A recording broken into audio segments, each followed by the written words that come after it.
How are you today? That was a creepy high. I was like, hi. A little disturbing, but we're going to keep rolling with it. It is a Tuesday edition of The Bullpen with Adam the Bull. Maybe I'm not that loud as I normally am. I could be because I'm actually recording this podcast at 6:30 in the morning, Tuesday morning, and my family's still sleeping, so maybe I'm trying to be a little quiet. I don't know, but hopefully you can hear me. Lots. Listen, I take you behind the scenes. This is no phony baloney stuff.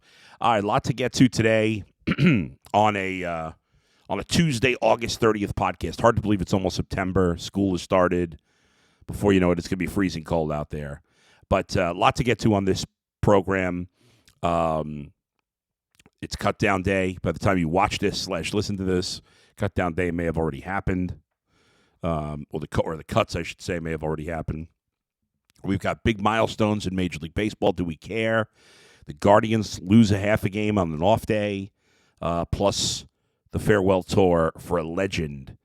But we begin with a tweet that stirred things up by me. That's coming up in the bullpen with Adam the Bull.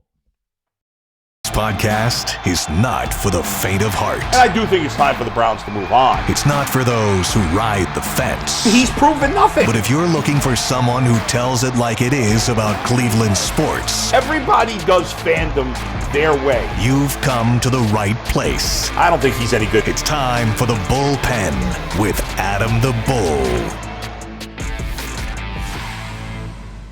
So, over the weekend, the story about the Bills punter, Matt Arrieta, whatever the hell his name is, doesn't matter. He was accused of, he and two friends on the San Diego State football team, accused of gang raping a 17-year-old girl. Obviously, this is a horrible story.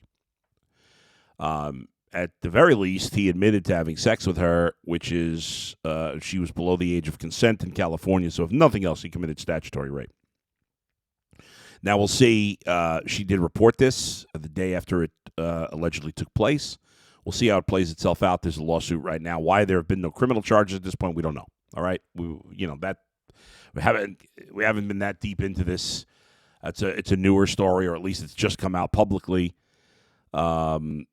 And so there's not as much known about the situation as certainly this Deshaun Watson situation, which has been going on for over a year. Obviously, it's two totally different stories. Now, what a lot of people will point out when comparing these situations, because every time there is a sexual or violence-based, we'll say inappropriate behavior or worse, because obviously, if this young girl was raped, it's certainly significantly worse than that. But anytime this type of anything in this category, sexual or violent, happens, it's all put in the same category. And what's baffling to me is that at this point, what gets brought up is not that this player from the Bills was accused of gang rape, but that, Deshaun Watson has – the comparison is that Deshaun Watson has 22 charges and this guy has 1, which is silly because the one charge is gang rape, or one accusation is gang rape, versus 22 accusations of sexually inappropriate behavior, of crossing the line.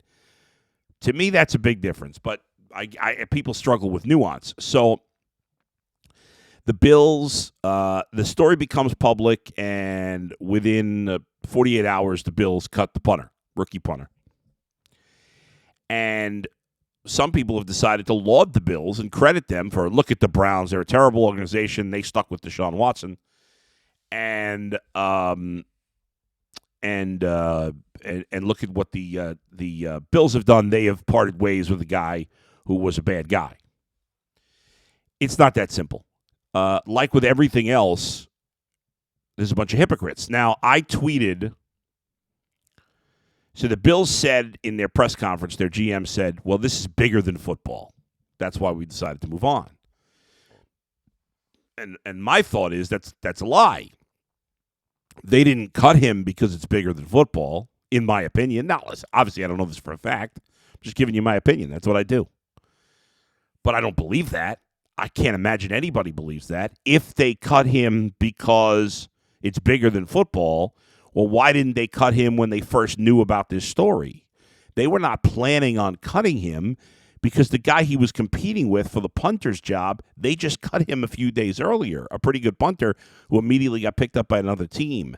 If they were even considering cutting him or punting him, when they first heard about this story, which at minimum was at least 5 weeks before the story broke, then why would they have cut the other punter? The only reason they cut him is because the story became public and they decided he's a punter, we can live without him.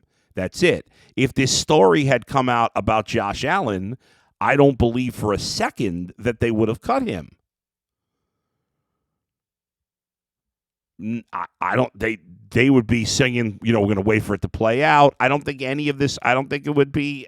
It wouldn't happen the same way. Now, who knows? It is a certainly much more serious charge than what Deshaun Watson has been charged with, which gets lost in the soup. And whenever I say that, I feel like people think I'm making excuses for Watson. I have made zero excuses for Watson. I don't condone what he did. I've said time and time again he crossed the line with these women, at least some of them. I don't think he's innocent. I'm not some crazy lunatic spouting conspiracy theories like this is like these 24 women have gotten together and it's all made up. I don't believe any of that for a minute. I don't think Deshaun Watson has handled the situation well. I think when he spoke after the settlement, I thought he came off awful. He's obvious, and what was so stupid is that I've seen articles written, Deshaun Watson is duping us. He's not really apologetic. Is that really news? If he's duping you, that's on you. It was very clear in his press conference that he still feels like he did nothing wrong, which is hard to believe because it seems very, very likely. Again, I don't know with 100% certainty. I'll make that clear because I wasn't there for any of these incidents, but it seems very, very, very, very likely that he did do something wrong. Not enough, in my opinion, to ban him from the NFL for life, but enough that there should have been some punishment if that's what you decide to do. But once again, what I've said consistently after kind of switching on the subject, and I've talked about this. I used to feel differently about this subject. I was always one of these people who's ban him, get him out. I don't want him on my team. I had been that way for years. And over the last couple of years, I changed my mind. And I will remind you once again, the reason is, A, I don't think the NFL should be the moral police. B, we all as individuals need to decide where we draw the line. And C, not every offense is equal. And it shouldn't be judged based on the number. It should be judged based on what was done. Throwing around, I've heard so many people, how do you defend Deshaun Watson? Again, I don't defend Deshaun Watson. He raped somebody. No, he didn't. He has not been accused of rape, of violence, of force. That's a big deal. It doesn't mean he did nothing wrong. I'm pretty sure he did. It means there's a difference, that not every sexual-based offense is the same. And we shouldn't just say, well, this guy did 22 and this guy did 1. Well, no, the guy who did 1 is accused of something a lot more serious than the guy with 22. And that keeps getting lost. And will continue to get lost. That's fine. I mean, I'm spitting against the wind here with some people. And again, we shouldn't be, I see some of our fans fighting with people on Twitter. It's pointless. And don't put yourself in a situation where you're trying to make Deshaun Watson seem completely innocent. Own it. Hey, I don't like this is how I feel. I don't like what Deshaun Watson did. I don't think it's unforgivable. I feel like he has not really shown any sympathy or contrition at all, which is disappointing. But ultimately, I can separate the player from the person. I don't have to love the Deshaun Watson to hope he can help my football team win. And the reason we all draw our lines wherever we decide personally and shouldn't guilt somebody into it is because where are you buying your clothes from? And where are you buying your food from? And what team are you rooting for? Like, don't come at me if you're a Bengals fan. I'm a Bengals fan. You folks know that. I've rooted for the Bengals my whole life. I have a weird thing going on now that I want both teams to do well. Doesn't make any sense. People don't believe me. I don't care. Okay? I'm not going to lie. If the Bengals play the Browns, I want the Bengals to win. They've been my team my whole life. I think most people understand that. I do want the Browns to do well as well. 100%. I want them to make the playoffs. I'd like to see both the Bengals and the Browns win a Super Bowl in the next 5 years. I hope it happens. I don't know if it will happen, but I hope it does. I think both teams have a good enough quarterback.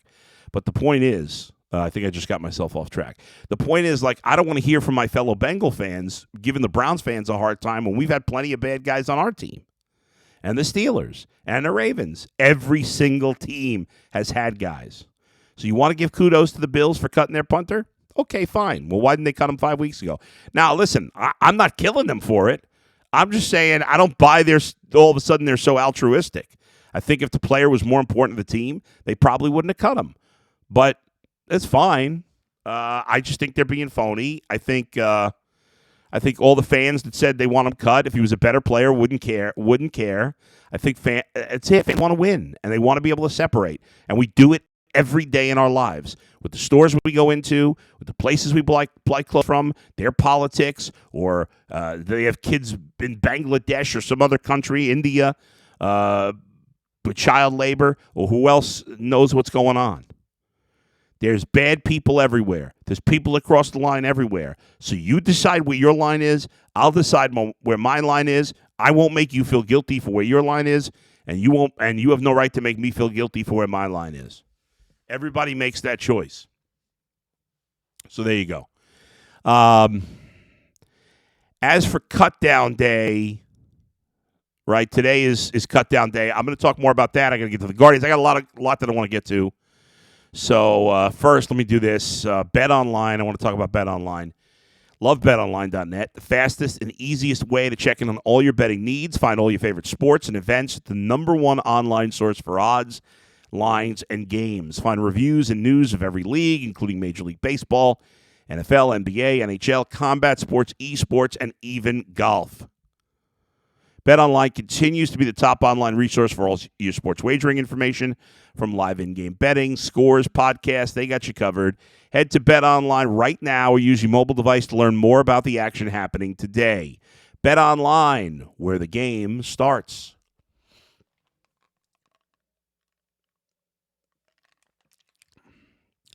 So I don't know when you're listening or watching this. As I said, I started recording this about 6:30 this morning. So right now it's 6:45 Tuesday morning. And as of now, we are, 7 hours and 15 minutes away from the cut deadline. So some of this, I didn't want to talk about the cuts that much today because by the time you listen to this, I didn't want it to be dated. But real briefly, every year around this time, people are like, well, what's a surprise cut? What's a surprise cut? And if I could think of one, then is it really a surprise? Somebody said to me, well, what about the Ernest Johnson? Well, that wouldn't be a surprise. I mean, they probably have to move on from one running back. The Ernest Johnson, the other two young guys got drafted in the last 2 years. I guess to me, it would be a surprise if they traded Kareem Hunt. Not a cut, but, if they traded Kareem Hunt, that'd be a surprise. I think it'd be a huge mistake unless you got a proven top player at D tackle or wide receiver, which I think is unlikely. I would not trade him, but that would be a surprise. Besides that, I mean, surprise cuts, like, if you think a guy could get cut, then it's not a surprise if he does. So we'll see what happens.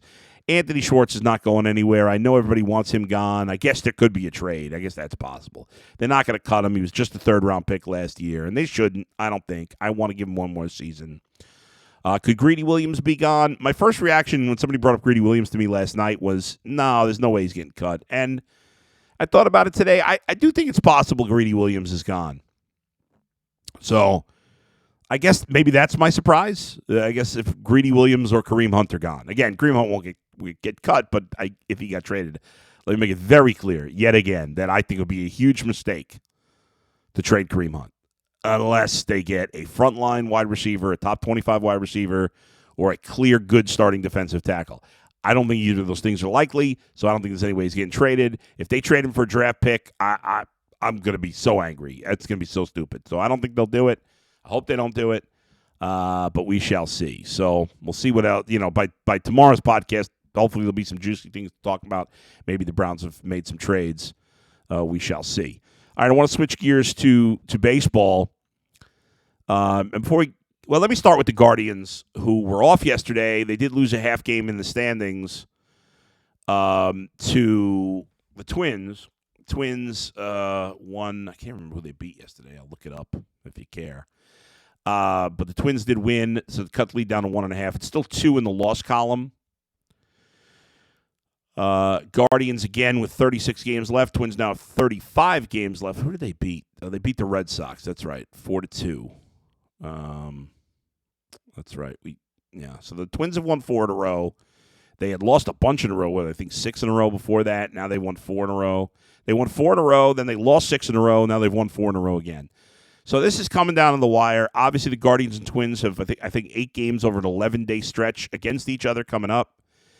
The Guardians obviously were off yesterday. They begin a homestand with Baltimore, and Baltimore got off was playing really great baseball earlier this month. They've been a little up and down lately, but still they have won 5 of the last 7 games. So they're playing pretty well. They actually just came off a series where they took 2 out of 3 from the Astros. So they're 7 games over 500. I still find it hard to believe they're going to make the playoffs. I don't particularly like their pitching, but it's not going to be easy. You saw what Seattle could do as the Guardians really struggled against the Mariners over the weekend, scoring 7 runs in 4 games. So you're playing the Orioles, and you're playing the Mariners in what's I believe a 6-game homestand. I was going to double check that. So this is going to be a challenge. It will be, and the Guardians don't have a lot of easy games, if you will, down the stretch. Yeah, it's a 6-game homestand. Quantrill on the mound tonight. Obviously, he's pitched really well. He's pitched better against good teams, and the Orioles are decent teams, so hopefully that trend will continue. And then, again, like I said, 8 games against the Twins. After this homestand, you got 3 in Kansas City. Then they go to Minnesota for 3, come home for 3 with the Angels and 1 with the White Sox, and then 5 with the Twins. That is a 9-game homestand, including 5 with the Twins. So they'll play 8 games in 12 days against the Twins. And the last game of that Twins series, including a doubleheader that weekend, it's a 5-game weekend wraparound series, will end on September the 19th. That's a Monday. That is 3 weeks away. And at that point, we'll see. They'll still have Tampa Bay and the White Sox, and even Texas is playing decent baseball after that. So it's going to be fascinating to see what happens. This division is far from over. I believe in the Guardians. I think they're going to make the playoffs, but this division is far from over. It is not a lock, and the Twins will have something to say in this division, and they'll have us to say against each other. Those 8 games starting in about a week, in 12 days, oof. That's going to be some fun baseball. One other thing, or really 2 other things from baseball that I wanted to hit on was last night you had a couple of milestone home runs. Aaron Judge of the Yankees hit his 50th home run of the season. And Albert Pujols of the Cardinals, now back with the Cardinals, it's weird to say back on the Cardinals, has hit his 696th home run. Now, what's amazing about this is years ago, a guy hitting his 50th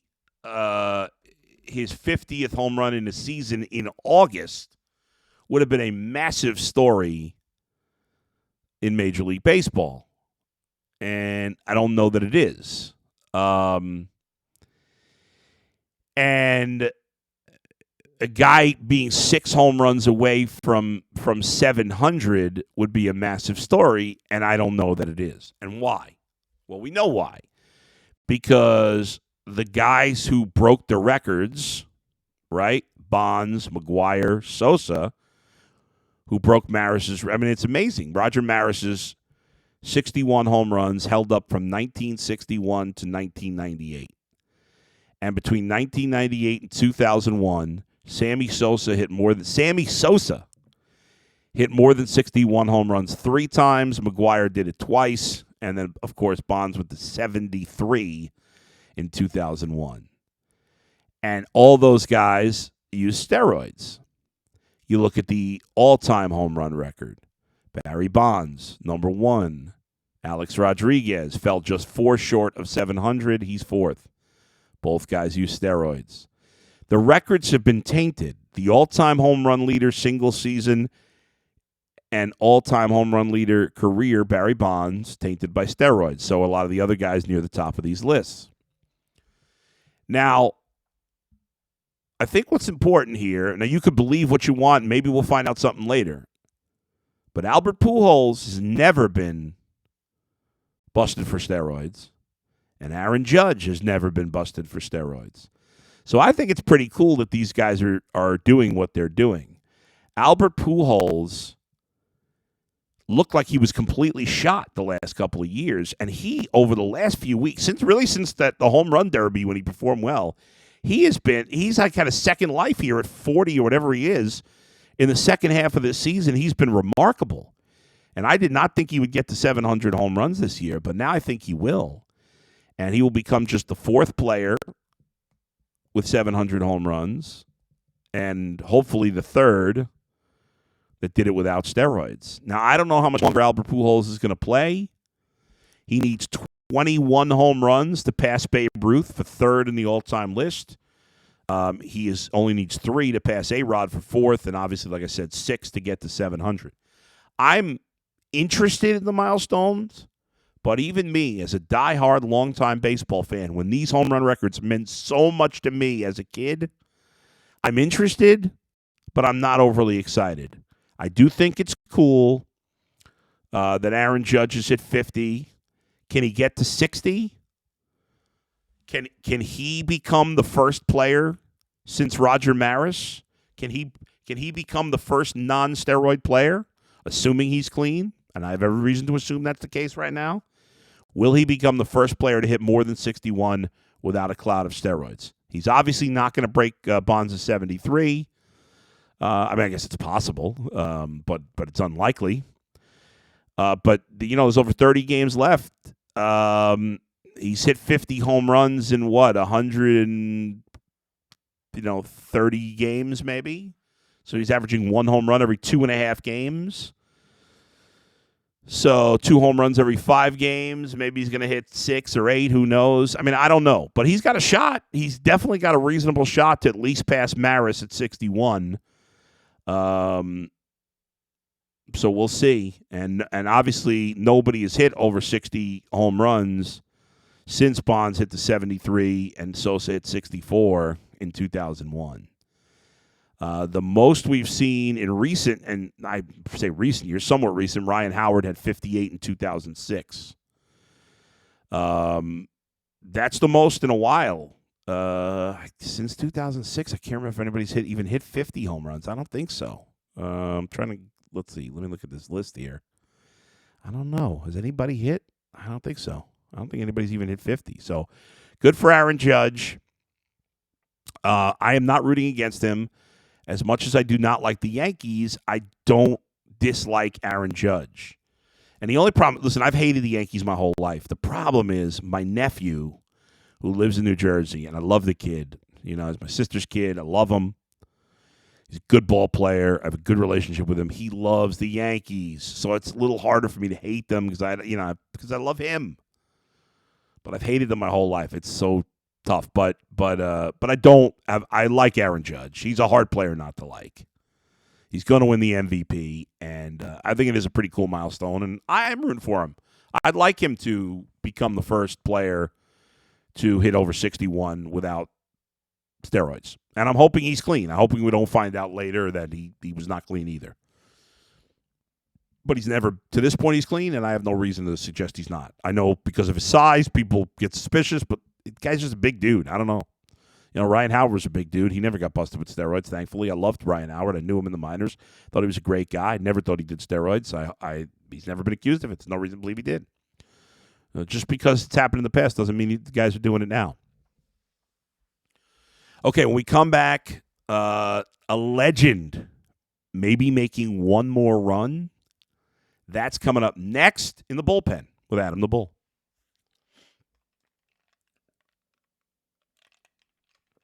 So last night in the borough of Queens, New York, Serena Williams at 40 years old played once again in the U.S. Open. She defeated, I'm probably going to screw this woman's name up. I think it's Danka Kovinch. I don't know how to pronounce her name. Kovinic. I put on the match for just a couple of minutes. I didn't have a lot of time yesterday, and I'm glad and Serena Williams won 6-3, 6-3. I'm going to try to watch her second round match later this week. It's really cool, and obviously she loves playing at the U.S. Open. The crowd there loves her. She announced earlier this month that this was going to be, she didn't say she was going to retire. She said she plans to evolve from tennis. And I hope she goes out a winner. A lot of celebrities at the match last night. Nearly 24,000 people for a tennis match at Arthur Ashe Stadium. They did a big video narrated by Queen Latifah. All the tennis hierarchy was there. Billie Jean King, Martina Navratilova, a lot of celebrities out there. And obviously she, from what I read, was just blown away by this, and it's really cool. She's playing the number 2 seed tomorrow, I think, in the second round. Annette Kontaveit, I don't know. I'm screwing up all these names. I apologize, but she's also playing doubles with her sister Venus, who's 42. But this is maybe the last chance to see Serena Williams play, and I'm sorry I didn't get to see much of it yesterday, so I'm going to watch it on Wednesday. So good luck to her. I mean, what a magnificent career she's had. She has won. Where was the stat? I had the stat. She has won the most matches ever in the history of the court, which is not a surprise, men or women. Of course, now I can't find the stat. Okay, here we go. It was her 102nd win at Arthur Ashe Stadium, the most by any player since it opened in 1997. Extended her record for Grand Slam victories by a woman to 366. Man, oh man, that is just nuts. So good luck to Serena Williams. I will be rooting for her. I'm sure many people will be. Some people are haters and won't, but I think a lot of people will. I wanted to go back to one more thing I forgot to mention when I was talking about the records or the milestones done by Aaron Judge and Albert Pujols. Albert Pujols, I mentioned, hit his 694th home run last night. He hit it off a relief pitcher named Ross Detweiler. Nothing significant about Ross Detweiler, no offense to him, but what was significant about him hitting that home run off Ross Detweiler was that Albert Pujols set the major league record for most home runs off different pitchers. Ross Detweiler was the 450th pitcher that Albert Pujols has hit a home run against. And that breaks the record, I assume, set by, I can't remember if it's Bonds or A-Rod. I'm sure it's not Babe Ruth because there wasn't, teams didn't have as many pitchers then, obviously. But I think it was Bonds, but I'm not 100% sure. So, anyway, just another cool stat. And he probably will continue to add to that, at least a few more. And it'll be cool if he gets to 700 by the end of the season. And if he's going to stick around for another year, I don't know. Anyway, that's it for me today. Hope you enjoyed the podcast. Make sure you follow me on Twitter at Adam the Bull. I've been getting a lot of cameo requests lately. In fact, as soon as I'm done recording this podcast, I'm going to do I got a cameo request yesterday morning that I'm going to do this morning. So check me out on Cameo, Adam the Bull on Cameo. I'll get, I love doing those videos. I've had so much fun doing some of these videos. There's some great ones.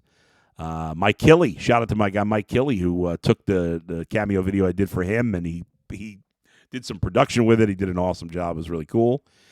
So if you want to do that, check out my Book the Bull page at adamthebull.com. For speaking engagements and weddings and stuff like that, check out the Locked On Browns podcast with my buddy G. Bush, who's going to return to the Ultimate Cleveland Sports Show today after he had I assume he had a nice weekend on vacation in Atlanta. I'll talk to you tomorrow. Where else but right here in the bullpen with Adam the Bull. See ya.